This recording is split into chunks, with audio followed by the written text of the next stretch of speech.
नमस्कार। आप सभी का हार्दिक स्वागत है, अभिनंदन जियो विथ यूजी यूट्यूब चैनल पर। आज के इस वीडियो में हम विश्व की जनजातियों के बारे में चर्चा करेंगे, जिसमें अपना आज का टॉपिक रहेगा एस्किमो जनजाति। एस्किमो, जिसका शाब्दिक अर्थ होता है कच्चा मांस खाने वाला व बर्फीले क्षेत्रों में निवास करने वाला। आज इसी जनजाति के बारे में हम विस्तार से चर्चा करेंगे। सबसे पहले हम बात करते हैं ये जनजाति निवास कहाँ करती है। तो इस जनजाति का जो आवासीय क्षेत्र है वो अलास्का से लेकर उत्तरी साइबेरिया तक, इस स्थान तक, बेरिंग जलडमरू मध्य तक पाया जाता है। लेकिन मुख्य रूप से ये जनजाति कनाडा के उत्तरी भागों में व ग्रीनलैंड के तटीय क्षेत्रों में निवास करती है। एस्किमो लोग स्वभाव से बड़े शांति प्रिय एवं हंसमुख होते हैं।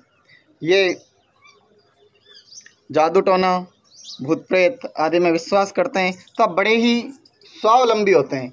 ये किसी पर आश्रित रहना पसंद नहीं करते। इसलिए जब अत्यधिक कठोर शीत ऋतु आती है और भोजन की कमी आ जाती है, तो इनमें जो कमज़ोर, शक्तिहीन व बूढ़े लोग होते हैं वे आत्महत्या कर लेते हैं, क्योंकि ये किसी और पर आश्रित रहना बिल्कुल पसंद नहीं करते। ये नाटे कद के होते हैं। इनका चेहरा सपाट व आंखें अंदर धंसी हुई व छोटी छोटी होती हैं। इनका रंग भूरा होता है तथा जबड़े उभरे हुए होते हैं। इन्हें स्कैंडिनेवियन में लेप्स, उत्तरी साइबेरिया में याकूत, सेमोयड्स, चकची व तुंग के नाम से जाना जाता है। एस्किमो जनजाति में मुख्य आर्थिक क्रिया जो है वो आखेट है, क्योंकि जिस क्षेत्र में निवास करते हैं वहाँ पर चारों तरफ बर्फ ही बर्फ पाई जाती है और बर्फ़ के अंदर किसी भी प्रकार की खेती या वनस्पति का उगना संभव नहीं होता। इसलिए इनके जीवन का मुख्य आधार जो है वो है आखेट करना, और आखेट का इनका जीवन में बड़ा महत्व है। और ये 3 प्रकार का आखेट करते हैं। 2 प्रकार के आखेट इनके शीतकालीन है और 1 प्रकार का इनका बसंतकालीन आखेट है। यहाँ हम बात करते हैं इनके आखेट की विधियाँ। सबसे पहले बात करते हैं शीतकालीन आखेट। शीतकालीन आखेट इनका 2 प्रकार का होता है। पहला माऊपाक, जैसा कि नाम है, छोटा नाम इसलिए छोटी विधि। माऊपाक में एस्किमो एक छिद्र बनाते हैं बर्फ़ की शिला में। जो बर्फ़ होता है उसमें एक छिद्र बना लेते हैं और उसमें सील मछली की हड्डियों से बनी एक छड़ी खड़ी कर देते हैं। जैसे ही सील मछली उस छिद्र में सांस लेने के लिए आती है, जैसे ही सील मछली, मान लीजिए ये एक छिद्र बना हुआ है और इसमें से सील मछली जैसे ही सांस लेने के लिए बाहर आएगी, यहाँ पर खड़ा एस्किमो अपने हार्पून द्वारा, इनका एक भाला होता है जो एक पीछे से रस्सी से बंधा होता है, उसका वार करेगा और इस सील मछली का शिकार कर लेगा। इस विधि में इस सील मछली का इन्हें इंतजार करना पड़ता है, जो कि माऊपाक का शाब्दिक अर्थ भी है प्रतीक्षा करना। प्रतीक्षा करके, क्योंकि इस पर सील मछली के आने का समय डिपेंड करता है कि जिस समय वो आएगी उसी समय उसका शिकार किया जाएगा। तो ये है माऊपाक। इसमें एस्किमो स्वयं कुछ नहीं कर सकता इंतजार के सिवा। इंतजार करने पर जब वो सील मछली आएगी तब वह उसका शिकार करेगा। दूसरी विधि है इतुरपाक। इतुरपाक में 2 छिद्र बनाए जाते हैं।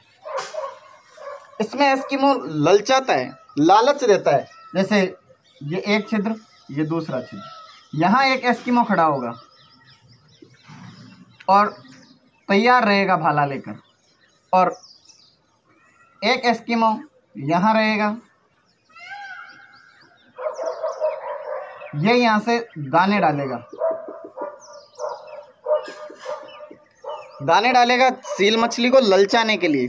जैसे ही सील मछली लालच में आकर उन दानों को खाने के लिए आएगी, तो दूसरे छिद्र पर तैयार खड़ा एस्किमो अपना भाला फेंककर उस सील मछली का शिकार कर लेगा। इस विधि को कहा जाता है इतुरपाक।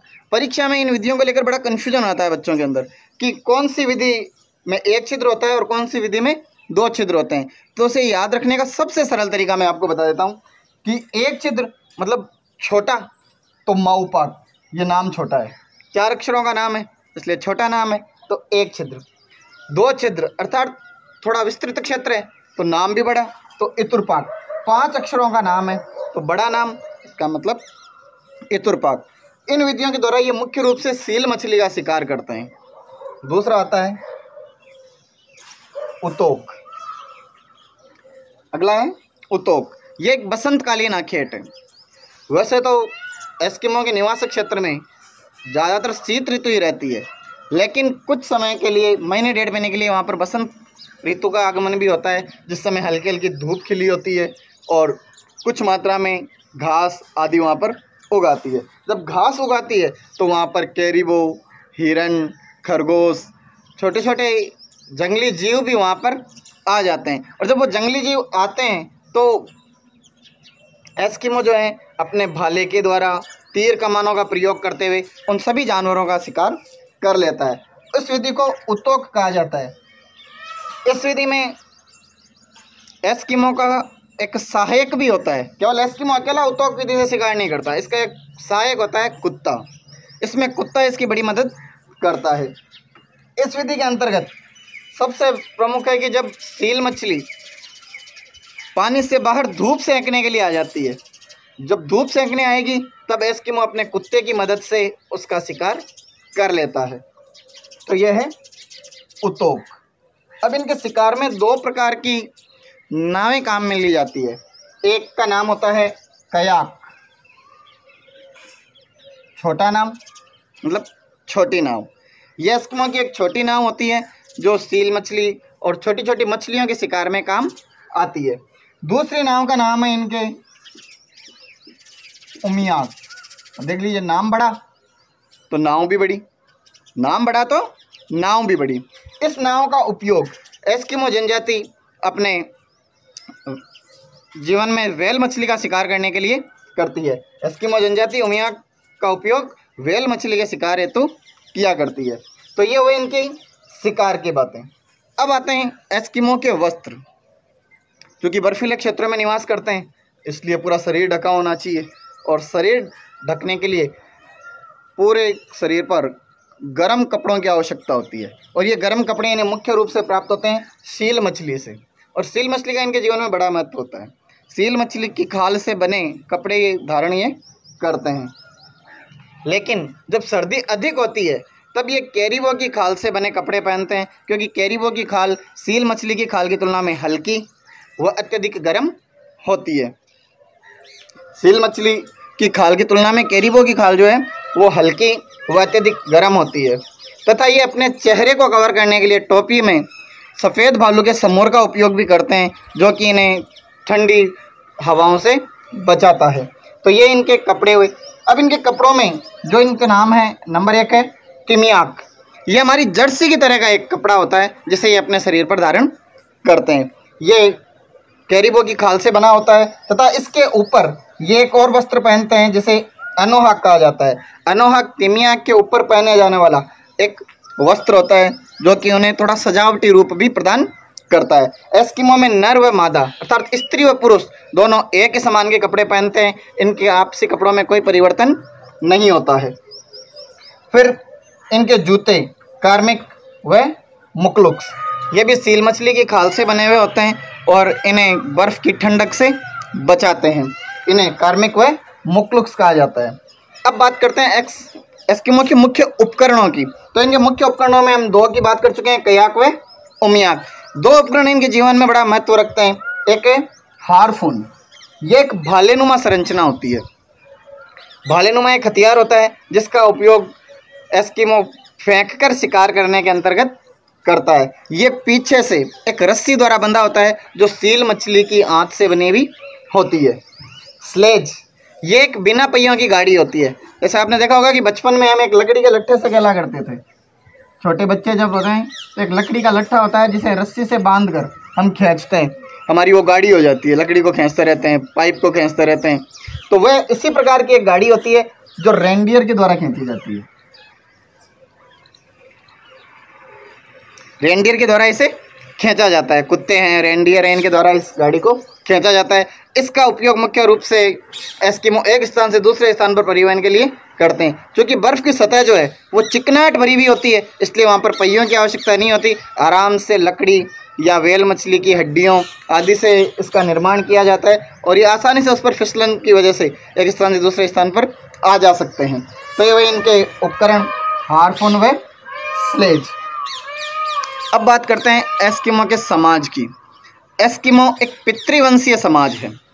जैसे कि विश्व के अधिकांश क्षेत्रों में जो समाज पाए जाते हैं वो पितृवंशीय ही हैं, क्योंकि पुरुष को हमारे यहाँ पर अधिक प्रधानता दी गई है। तो ये एक पितृवंशीय समाज है और ये ज़्यादा बड़े समूह में नहीं रहते हैं। ये 10 या 20 व्यक्तियों के समूह में एक स्थान से दूसरे स्थान पर आवागमन करते रहते हैं, क्योंकि एक स्थान पर लंबे समय के लिए आखेट शिकार मिलना संभव नहीं होता, इसलिए ये लगातार स्थान बदलते रहते हैं। और इनके स्थान बदलने के लिए ये छोटे समूहों में रहते हैं और कम सामान रखते हैं, ताकि यात्रा में किसी प्रकार की कोई दिक्कत ना आए। ये लोग झाड़ फूंक, जादू टोना आदि में विश्वास करते हैं। अब बात करते हैं एस्किमो पर आधुनिक संस्कृति का प्रभाव। पहले बात करते हैं हम एस्किमो का वातावरण समायोजन। एस्किमो का वातावरण समायोजन। एस्किमो का जीवन अभी तक जब हमने देखा और इनका जो क्षेत्र हमने देखा है, उससे पता चलता है कि वहाँ की जलवायु कितनी कठोर होगी। हम थोड़ी सी गर्मी या सर्दी में घबरा जाते हैं और अनेकों प्रकार की बीमारियां हमें घेर लेती हैं। तो ये एस्किमोस क्षेत्र में किस प्रकार अपने आप को रखते होंगे, तो वह इनका समायोजन। मानव की सबसे बड़ी विशेषता पाई जाती है कि ये जिस क्षेत्र में निवास करता है उस क्षेत्र के अनुसार अपने आप को ढाल लेता है, अर्थात अनुकूलन मानव की सबसे बड़ी विशेषता है। ये अपने आप में अनुकूलन पैदा कर लेता है। तो यही एस्किमो में है, क्योंकि ये लंबे वर्षों से वहाँ पर निवास कर रहे हैं, तो उस वातावरण के अनुसार इन्होंने अपने आप को ढाल लिया है। और इसके लिए इन्होंने वहाँ के वातावरण से समायोजन किया। कैसे किया? जैसे हम सर्दी होने पर गर्म कपड़े पहन लेते हैं, गर्मी होने पर हल्की टी शर्ट्स आदि पहन लेते हैं, तो इसी प्रकार वहाँ सर्दी अधिक है तो इन्होंने अपने कपड़ों में इस प्रकार के कपड़ों का चयन किया जो अत्यधिक गर्म होते हैं। जैसे हमने पीछे बात की थी कि अनोहाक, तिमियाक, जो कि सील मछली या कैरिबो की खाल से बने हुए गर्म कपड़े होते हैं। और आपने देखा होगा कि जैसे ही बर्फ़ पर सूर्य की किरणें पड़ती हैं, मान लीजिए ये बर्फ़ और इस पर सूर्य की किरणें पड़ेंगी, तो वो एकदम तीव्र गति से वापस परावर्तित होगी। परावर्तन के नियम यहाँ पर लागू होता है और ये आंखों को जलाने वाली रोशनी होती है, एकदम तीव्र किरणें होती हैं जो आंखों को जला देती है। तो इससे बचने के लिए ये बर्फ़ से ही या हड्डियों से बना एक आँख का कवच, जिसे हम गोगल कहते हैं, का प्रयोग करते हैं। और सबसे बड़ी खासियत, बर्फ़ में रहने के लिए ये अपना मकान भी बर्फ़ से बना लेते हैं, जिसे इग्लू कहा जाता है। बर्फ़ में रहने के लिए मकान भी बर्फ़ से बना लेते हैं, जिसे इग्लू कहते हैं। ये अंदर से गर्म होते हैं और ये पिघले नहीं अंदर से, इसके लिए इसके अंदर पूरा इसको कवर्ड करते हैं, जो कि सील मछली की खाल से होता है। इसका आकार अंडाकार होता है, ऊपर से देखने पर इस तरीके का।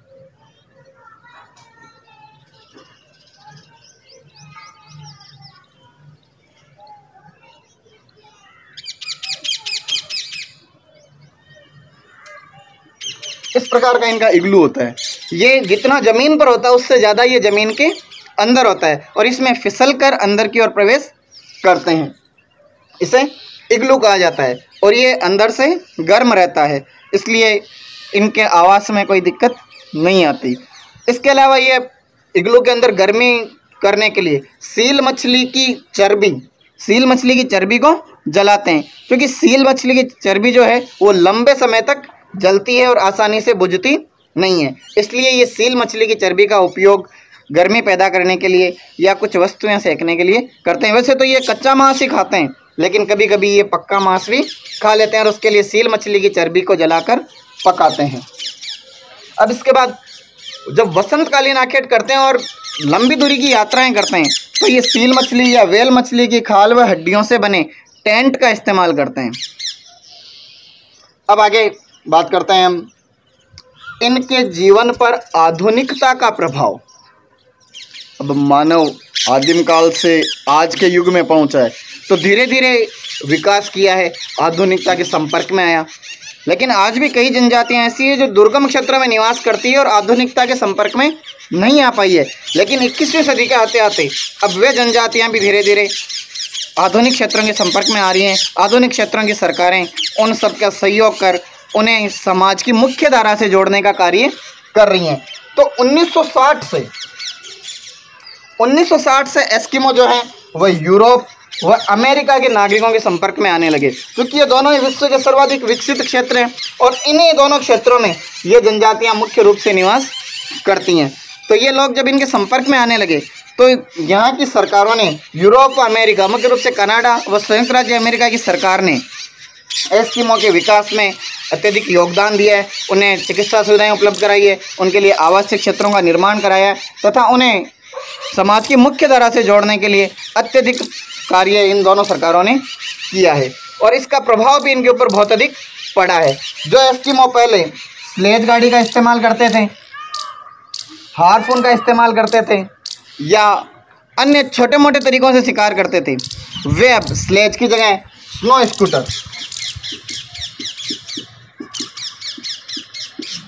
स्कूटर का इस्तेमाल करने लगे तथा हार्पून की जगह अत्याधुनिक बंदूकों का इस्तेमाल ये लोग करने लगे, जिससे इनके जीवन में, इनके जीवन स्तर में काफ़ी अधिक सुधार आया है।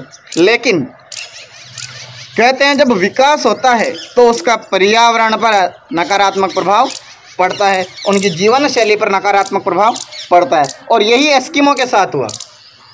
पिछले कुछ वर्षों से जैसे जैसे ये आधुनिक समाज के संपर्क में आए और इन्होंने स्नो स्कूटर व अत्याधुनिक बंदूकों का इस्तेमाल आरंभ किया, तो स्नो स्कूटर जो कि ईंधन से चलता है उससे गर्मी उत्पन्न होती है, बंदूक के चलने से भी गर्मी उत्पन्न होती है, जिससे उनके यहाँ का वातावरण जो है वो गर्म होता जा रहा है, जिससे बर्फ़ पिघलती जा रही है और एस्किमो का जो पारंपरिक स्वरूप था वो धीरे धीरे समाप्त होता जा रहा है। इसे देखते हुए ये लगता है कि 21वीं शताब्दी के उत्तरार्ध में आते आते एस्किमो जनजाति परिवेश मात्र कहानियों में रह जाएगा और समस्त एस्किमो जनजाति आधुनिकता के रूप में आ चुकी होगी और इसके कई नुकसान भी इस विश्व को झेलने होंगे, क्योंकि जब एस्किमो जनजाति अपने ही क्षेत्र में आधुनिकता को अपना लेगी तो उस क्षेत्र का बर्फीला भाग जो है वो पिघलने लगेगा, जिससे महासागरों का जल स्तर बढ़ेगा और तटीय क्षेत्रों में बाढ़ आने की संभावनाएं बढ़ जाएंगी। आज के वीडियो में हम एस्किमो के बारे में बात कर रहे थे। कल या अगले वीडियो में हम बुशमैन जनजाति जो कि अफ्रीका के क्षेत्र में निवास करती है उसके बारे में बात करेंगे। आज का वीडियो आपको कैसा लगा वह कमेंट सेशन में बताएं और मेरा मनोबल बढ़ाते रहें और सब्सक्राइब व लाइक करना ना भूलें। जय हिंद, जय भारत।